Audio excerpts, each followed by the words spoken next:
সূরার 258 নম্বর আয়াতের মধ্যে বললেন, আলাম তারা ইলাল্লাযী হাজ্জা ইব্রাহিম, ও নবী আপনি তো ওই ব্যক্তিকে দেখেন নাই যে ব্যক্তি আমার ইব্রাহিমের সঙ্গে ঝগড়া বিবাদে লিপ্ত হয়ে গিয়েছিল। আপনি তো ওই ব্যক্তির খবর জানেন না গো নবী, যে ব্যক্তি আমার ইব্রাহিমের সঙ্গে তর্কে বিতর্কে লিপ্ত হয়ে গিয়েছিল।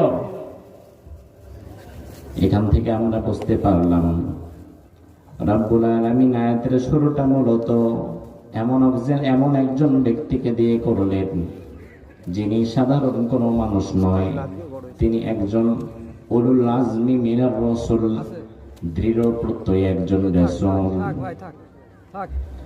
আল্লাহ রাব্বুল আলামিন বিশ্বনবীকে জানিয়ে দিচ্ছেন, নবী ওই ব্যক্তির বিষয়ে তো আপনি কিছুই জানেন না, যে ব্যক্তি আমার ইব্রাহিমের সঙ্গে ঝগড়া করছিল। আমার ভাইরা একটু জবাব দেন, ইব্রাহিম কি সাধারণ মানুষ নাকি একজন নবী?